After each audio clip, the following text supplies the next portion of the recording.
कि अरविंद केजरीवाल जी ने जो कहा, सांसद मनोज तिवारी जी ने जो कहा, क्या वही सत्य है या सच्चाई इससे हटके कुछ और ही है? तो कितना ही बड़े से बड़ा नाम हो, कितना ही बड़े से बड़ा टीचर हो, आपके जीवन से बढ़ के कुछ नहीं। लेकिन कम से कम इतना तो सरोकार उन्हें होना चाहिए बच्चों के वेलबींग से कि अगर आग लग जाए या कुछ हो जाए तो बच्चे सेफली बाहर कैसे निकलेंगे। अगर आप फ़ायदा कमाना चाहते हैं तो आपको अपनी सोशल रिस्पॉन्सिबिलिटी भी समझनी होगी। हो सकता है कि दोबारा लग जाए ऐसी आग कहीं पे और इससे भी ज़्यादा गंभीर दुर्घटना हमें देखने को मिले। ये जवानी का कब्रिस्तान क्या है, ये तो जीवन का ही कब्रिस्तान बनने को तैयार हो गया है। क्योंकि माता पिता हैं, वो अपनी मेहनत की जो गाड़ी कमाई होती है, खून पसीने की कमाई होती है, वो उस पूंजी को लगा देते हैं बच्चों का भविष्य बनाने के लिए। वो अपनी जो पुरखों की ज़मीन होती है उसको बेच देते हैं बच्चों का भविष्य बनाने के लिए, इस उम्मीद में कि शायद आज ज़मीन बेच देंगे, आज अपनी सारी पूंजी लगा देंगे बच्चे के भविष्य में, कल को बच्चा IAS IPS बन जाएगा या कोई सरकारी नौकरी लग जाएगी, बड़े पद पे होगा, तो ये सब फिर से पालेंगे। जो बैचमेट उनका मिल नहीं पा रहा है उसका नाम उजागर करें, उसका नाम आप इस वीडियो के नीचे आप लिखें, उसका नाम लिखें, उसके वेयर अबाउट्स लिखें, ताकि ये चीज़ जनता के बीच में आ सके। जय हिंद साथियों। अभी 5 दिन पहले हमने देखा कि दिल्ली के मुखर्जी नगर, जिसे कि IAS की कोचिंग का हब कहा जाता है, सपनों की नगरी और जवानी का कब्रिस्तान मुखर्जी नगर, वहाँ पे एक कोचिंग इंस्टीट्यूट में भीषण आग लग गई। एक बहुत बड़ा हादसा वहाँ पे हुआ। खबरों के मुताबिक ये पता चल रहा है कि वहाँ पे एक बिल्डिंग में जहाँ पे कोचिंग चल रही थी, संस्कृति IAS, ये 3rd फ्लोर पे कोचिंग चल रही थी। बताया जा रहा है कि 3rd फ्लोर पे 700 के आसपास बच्चे थे विभिन्न कोचिंग संस्थानों में और टोटल उस बिल्डिंग में 1800 बच्चे थे। ग्राउंड फ्लोर पे मीटर में स्पार्क होने के कारण वहां पे आग लगी और उसके बाद धुआं उठ के 3री फ्लोर तक आ गया और बच्चे इतने सदमे में थे, इतने पैनिक में थे कि अपनी जान बचाने की कोशिश करते हुए खिड़कियों को तोड़ के खिड़कियों से नीचे कूदे हैं। ये सारा मंजर आपने सोशल मीडिया पे, यूट्यूब पे, टीवी पे कई बार देख लिया होगा अब तक। आज से ठीक 26 साल पहले दिल्ली का एक उपहार सिनेमा था, वहां पे भी कुछ इसी तरह की एक सेम दुर्घटना हुई थी जिसमें 59 लोगों के मारे जाने की खबर है। उपहार सिनेमा में आधा शो पूरा हो चुका था और उसी दौरान नीचे ट्रांसफार्मर में एक चिंगारी हुई, उस स्पार्क के कारण वहां पे आग लगी। आग लगने के कारण धुआं जो था वो AC की डक्ट पाइप से पूरे सिनेमा हॉल में जहरीली गैस भर गई और उसके कारण लोगों का दम घुट गया और 59 लोगों की वहां पे मृत्यु हो गई। उसमें बच्चे भी मारे गए, एक बच्चा तो 30 दिन का था, वो उसमें मारा गया। ऐसे बहुत से बेगुनाहों की जान गई थी उस उपहार सिनेमा कांड के दौरान। ऐसा बताया जाता है कि जो एस्केप रूट था, जो बाहर निकलने का रास्ता था, उसे रोक रखा था सिर्फ इसलिए ताकि सीटिंग कैपेसिटी बढ़ाई जा सके, सिनेमा में ज़्यादा दर्शक बैठ सकें और जो सिनेमा का जो मालिक है उसकी आय बढ़ सके, अंसल बंधुओं की आय बढ़ सके। 59 लोग मरे थे, 60 करोड़ के रूप में उन्होंने मुआवजा भी दिया। लेकिन क्या उससे जो परिवार बिखर गए उनकी खुशियां वापस लौट सकेंगी? ऐसा तो नहीं हो सका। लोगों के परिवार उजड़ गए इस लालच के कारण। अंसल बंधु तो सिर्फ अपना एक सिनेमा चला रहे थे और उन्हें कोई लेना देना नहीं था लोगों के वेलबींग से। उनका सिर्फ एक ही मोटिव था, प्रॉफिट मैक्सिमाइजेशन, और उसी के कारण ये सारी चीज हुई। अभी भी हम इस साल के शुरुआत में देखें तो 13 जनवरी को एक वेब सीरीज रिलीज होनी थी, ट्रायल बाय फायर। उसके अगेंस्ट भी अंसल जो मालिक था इसका उपहार सिनेमा का, उसने कोर्ट से दरखास्त करी कि ये इससे मेरी रेपुटेशन को डैमेज पहुंचने की संभावना है और इस पर रोक लगाई जाए इस वेब सीरीज पे। तो देखिए, इनको अपनी रेपुटेशन प्यारी है, इनको प्रॉफिट प्यारा है, लेकिन इनको समाज से कोई सरोकार नहीं है, समाज के भले बुरे से इनको कोई लेना देना नहीं है। और ऐसा ही अब हमें देखने को मिला दिल्ली के मुखर्जी नगर में। संस्कृति IAS के बारे में पता चला है कि उन लोगों के 10 के आसपास विभिन्न स्थानों पे कोचिंग इंस्टीट्यूट चल रहे हैं और वहाँ पे संस्कृति IAS में बता रहे हैं कि 300 के आसपास बच्चे थे उस वक्त बैठे थे। मैं वहाँ पे नहीं था, मैं पहले मुखर्जी नगर में कई बार जा चुका हूँ, वहाँ पे मैंने कोचिंग भी ले रखी है। जो बता रहे हैं कि बत्रा सिनेमा के सामने डाकघर है और डाकघर वाली जो बिल्डिंग है उसके पीछे के जो रूम्स हैं वहाँ पे 3rd फ्लोर पे संस्कृति IAS की कोचिंग चल रही थी। मैं गया हूँ वहाँ पे, कोचिंग पे भी जाता था। पॉलिटिकल साइंस, एग्रीकल्चर और ज्योग्राफी, तीनों ऑप्शनल्स की कोचिंग मैंने वहाँ पे ले रखी है। मैंने खुद देखा है, जब मैं जाया करता था 3rd फ्लोर पे, 4th फ्लोर पे कोचिंग लेने के लिए, वहाँ पे अलग अलग बिल्डिंग्स हैं तो बहुत सकरा मार्ग है।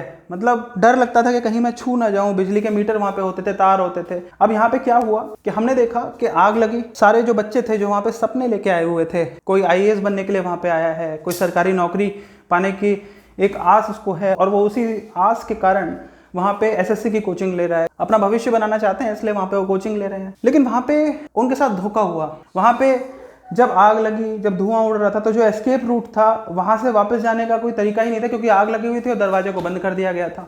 तो बच्चे वापस कहाँ से जाएं? अब बच्चों के पास वापस जाने का एक ही रास्ता था और वो रास्ता था खिड़कियों से कूद के वो जो वहाँ पे तार थे, एसी के डक्ट थे या फिर जो बिजली का तार था, जो भी था, वो उससे लटक लटक के वहाँ से नीचे उतरे हैं। हमने ये भी देखा कि वहाँ पे एक बच्ची जो है वो एसी के ऊपर गिरी है और उसके सिर पे गंभीर चोट आई है। पता नहीं उसके साथ क्या हुआ है, पता नहीं वो जीवित है भी या नहीं, इस बात को लेकर मैं कोई श्योर नहीं हूँ, लेकिन ये देखा है हमने। ऐसा भी बताते हैं कि इसके अलावा 2 बच्चे और हैं जो गंभीर रूप से घायल हुए, जो सीधे गिरे 3rd फ्लोर से नीचे। फिर इसके बाद हमने देखा कि जो दिल्ली की चीफ मिनिस्टर हैं वो कह रहे हैं कि बच्चे थोड़े पैनिक हो गए थे और उसके बाद इसके कारण वो खिड़की से कूदे, लेकिन किसी को कोई ज़्यादा नुकसान नहीं हुआ, ऐसा उन्होंने सोशल मीडिया पे अपना मैसेज दिया। फिर ये जो सांसद हैं मनोज तिवारी, ये वहाँ पे पहुंचे थे। बच्चों को तो वहाँ पे अंदर नहीं जाने दिया जा रहा था, लेकिन मनोज तिवारी वहाँ पे अंदर गए और साइट को देख के और बताया कि किसी को कुछ नहीं हुआ है, सब ठीक है और 3 बच्चे घायल हैं, जैसे मैंने आपको अभी बताया, बस इतना ही उन्होंने बताया। और बैग्स वगैरह हैं वो पुलिस के पास है, वो बाद में दे दिए जाएंगे कोचिंग संस्थानों को और उनके थ्रू बच्चों को मिल जाएंगे। लेकिन यहाँ पे सवाल ये उठता है कि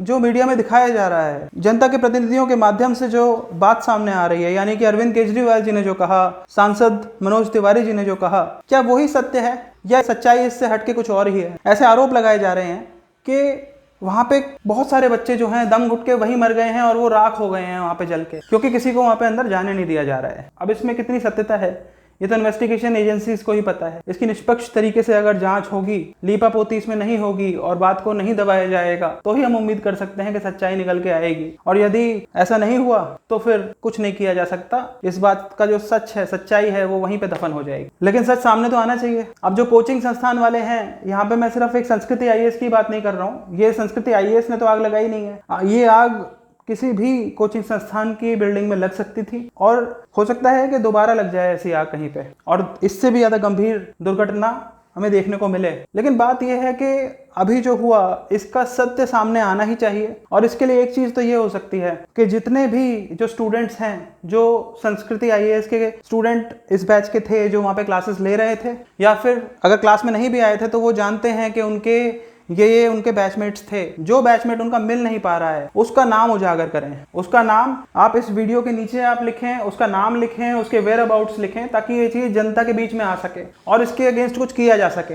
मैं समझता हूँ कि यही एक तरीका हो सकता है ये पता लगाने का, क्योंकि माता पिता हैं, वो अपनी मेहनत की जो गाढ़ी कमाई होती है, खून पसीने की कमाई होती है, वो उस पूंजी को लगा देते हैं बच्चों का भविष्य बनाने के लिए। वो अपनी जो पुरखों की ज़मीन होती है उसको बेच देते हैं बच्चों का भविष्य बनाने के लिए, इस उम्मीद में कि शायद आज ज़मीन बेच देंगे, आज अपनी सारी पूंजी लगा देंगे बच्चे के भविष्य में, कल को बच्चा IAS IPS बन जाएगा या कोई सरकारी नौकरी लग जाएगी, बड़े पद पे होगा, तो ये सब फिर से पालेंगे। एक तो वैसे ही जो ये मुखर्जी नगर, राजेंद्र नगर वाले जो जगह हैं, जो हब्स हैं ये UPSC की कोचिंग के, इन्हें सपनों की नगरी और जवानी का कब्रिस्तान कहा जाता है। लेकिन यहाँ तो ये जवानी का कब्रिस्तान क्या है, ये तो जीवन का ही कब्रिस्तान बनने को तैयार हो गया है। जैसे मैंने आपको अभी बताया कि जो उपहार सिनेमा का अग्निकांड था, ये बिल्कुल सेम वैसा ही अग्निकांड है। वो भी 13 जून को हुआ था और ये 16 जून को हुआ है, ठीक 26 साल बाद। ये सेम वैसे ही चीज हुई है। बिजली के ट्रांसफार्मर में वहां पे स्पार्क हुआ था और ऊपर धुएं से मौत हुई थी 59 लोगों की, और यहाँ पे बिजली के मीटर में स्पार्क हुआ और उससे आग लगी और धुआं ऊपर 3री फ्लोर तक गया। ये वही चीज हुई है। यहाँ पे किसी की लाश नहीं मिली है। क्यों नहीं मिली है? एक कारण तो ये हो सकता है कि किसी की लाश हो ही ना, कोई मरा ही ना हो। लेकिन जहाँ पे ऐसे भी दावे किए जा रहे हैं कि कई बच्चे मरे हैं यहाँ पे, मैं इसकी कोई गिनती नहीं कर सकता। मैं वहाँ पे नहीं था ना, मैं वहाँ पे अब गया हूँ दोबारा, क्योंकि मेरे जाने से कुछ होगा नहीं ना। मैं उसके फैक्ट के अंदर घुसूं, उस सारी बात को निकाल के लाऊं, उससे कुछ होना नहीं है। कि what purpose is it going to serve? ये चीज तो दोबारा होएगी वहां पे, क्योंकि जैसी वहां पे अराजकता, अव्यवस्था फैली हुई है। प्रशासन का क्या काम है?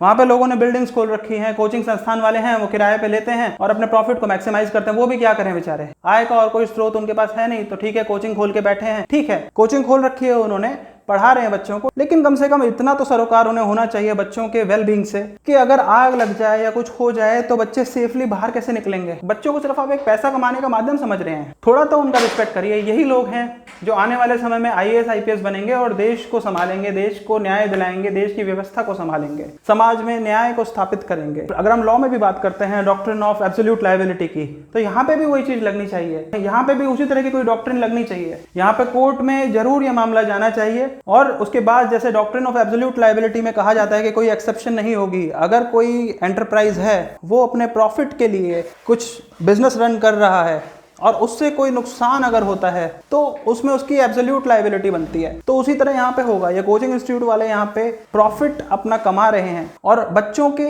वेलबींग को लेके बिल्कुल ध्यान नहीं रख रहे। अब वहाँ के टॉयलेट्स जाके देख लें, इतने गंदे होते हैं, वहीं से लोगों को इन्फेक्शन हो जाए, पहली चीज। दूसरा, ये जो आग लगी है इससे आप देख लो, ये सबसे ये एक्सट्रीम है इसका, कि आग लग जाएगी तो नीचे से दरवाजे बंद होंगे। बच्चों से क्यों उम्मीद रखी जाएगी कि बच्चे वहां से कूद के आए? फायर ब्रिगेड कितनी देर में पहुंची या क्या होगा वो तो बाद की बात है, उनसे तो उम्मीद ही क्या रखें फायर ब्रिगेड वगैरह वालों से, वो तो कब आएंगे कब नहीं आएंगे। कोई बिल्डिंग को स्वाहा होना होता है वो तो 5 मिनट में हो जाती है, फायर ब्रिगेड बाद में आती रही राख पे पानी डालने के लिए, वो तो एक अलग चीज है। ऐसा सुनने में आ रहा है कि एमसीडी अब वहाँ पे ऐसे नियम बना रही है कि कोचिंग संस्थान वाले जो हैं वो इस बात का ध्यान भी रखें कि बच्चे सेफ रहें, और अगर वहाँ पे कोई किसी नियम को नहीं माना जा रहा है तो उसके अगेंस्ट भी कार्रवाई होगी, कोचिंग चलाने नहीं दी जाएगी। ये ठीक है, सुनने में थोड़ा सा संतोष मिल सकता है इन बातों को सुन के, लेकिन how far is it going to be in conformity with what is being said? Is it actually going to be implemented in letter and spirit? I doubt it. मुझे नहीं लगता कि ऐसा होगा। और वही वाली बात है कि बच्चे आते हैं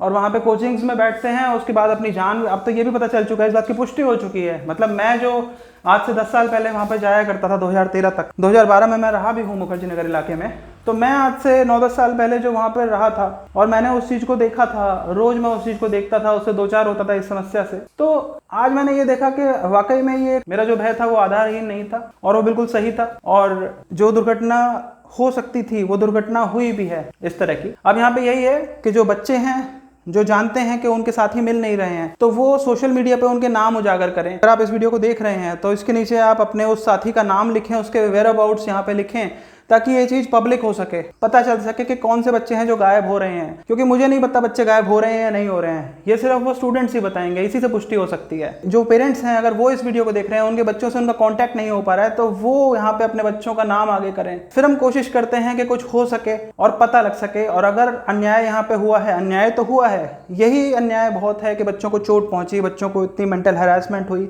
इतनी दिक्कत हुई, लेकिन अगर वाकई में बच्चे मरे भी हैं तो फिर तो ये बहुत बड़ा अन्याय हुआ है, ये महापाप हुआ है। इसकी लायबिलिटी बनती है, कोचिंग संचालक है या जो भी हैं, they will have to face the consequences then. अगर आप फायदा कमाना चाहते हैं तो आपको अपनी सोशल रिस्पॉन्सिबिलिटी भी समझनी होगी। और यहाँ पे एक संदेश मेरा और है बच्चों के सामने, मैं आपको सिर्फ यही बोलना चाहूंगा कि बच्चों, मेरे जो भी एस्पिरेंट्स हैं, मेरे छोटे भाई बहन जो तैयारी कर रहे हैं आईएएस की या फिर एसएससी का है, जो भी एग्जाम आप दे रहे हैं, मुखर्जी नगर, राजेंद्र नगर फिर भी ठीक है, वहां भी रूल्स, जरूरी नहीं है कि रूल्स पूरी तरह फॉलो हो रहे हैं, लेकिन मुखर्जी नगर का तो बहुत ही बुरा हाल है। और इसके अलावा और भी जितने जो दूसरी सिटीज हैं जहाँ पे कोचिंग इंस्टीट्यूट सब बनने शुरू हो गए हैं, हब बन रही हैं वो भी कोचिंग इंस्टीट्यूट्स के, तो वहाँ पे मैं यही कहूँगा कि आप ऐसे कोचिंग इंस्टीट्यूट को कतई ज्वाइन ना करें जहाँ पे सेफ्टी को लेके आपको जरा सा भी लगे कि कॉम्प्रोमाइज़ किया जा रहा है स्टैंडर्ड्स को। अगर आपको लगता है कि आपकी जान खतरे में है, अगर यहाँ पे कोई दुर्घटना होती, कल को मान लो अर्थक्वेक आ जाए, ठीक है, तो क्या होगा? कैसे बाहर निकलेंगे बच्चे? बाहर बिल्डिंग सेफ है? चलो अर्थक्वेक की बात को छोड़ देते हैं, अर्थक्वेक अभी हमने कोई ऐसा देखा नहीं है, ठीक है, लेकिन ये वाली जो घटना घटी है स्पार्क होके आग लगने वाली, ये तो कहीं पे भी हो सकती है ना। तो आप अपने विवेक का प्रयोग करें, किसी कोचिंग को ज्वाइन करने से पहले ये जरूर देख लें कि क्या वो सेफ है आपके लिए।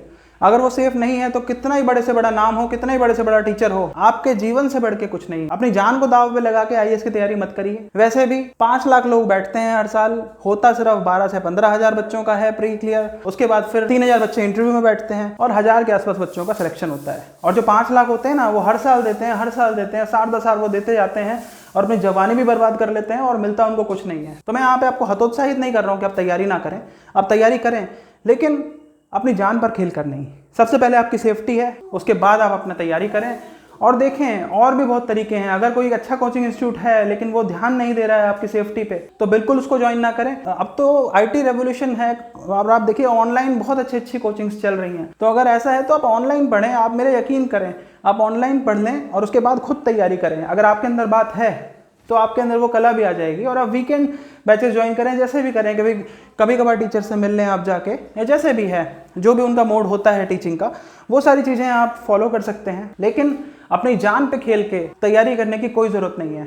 ये जो आपका सपना है ना आईएएस आईपीएस बनने का, इस इच्छा से बहुत ज़्यादा वैल्यू है आपकी जान की। आपकी जान सिर्फ आपकी ही नहीं है, आपका पूरा परिवार निर्भर है आपके ऊपर। आपके माता पिता की जो पूंजी है ना सारी, वो सब आप हैं। कई बच्चे अभी भी सोच रहे होंगे कि कोई बात नहीं, एक बार हो गया, अब हमारे साथ नहीं होगा और हम तो अब कर लेते हैं कोचिंग ज्वाइन। ठीक है, आपसे बस मेरा एक ही सवाल है, ये कोचिंग चल रही है और ये आगे भी चलती रहेगी, ये अनंत काल तक चलती रहेगी कोचिंग ऐसे, ठीक है ना। पैटर्न बदलते रहे, कुछ भी करते रहे, कोचिंग चलती रहेंगी, कोचिंग इंडस्ट्री बंद नहीं होगी। अब क्या होगा आज से 30 साल बाद, आज से 25 साल बाद, आज से 20 साल बाद आपके बच्चे आएंगे आईएएस की पढ़ाई करने के लिए, ठीक है, वो आईएएस की पढ़ाई करने के लिए आपके बच्चे आएंगे, क्या आप अपने बच्चों को भेजेंगे ऐसे कोचिंग इंस्टीट्यूट में? इस सवाल का जो जवाब है उसे आप अपने बच्चे के ऊपर जिस प्रकार लागू करेंगे उसे उसी प्रकार अपने माता पिता की ओर देखते हुए अपने ऊपर भी लागू करें। धन्यवाद।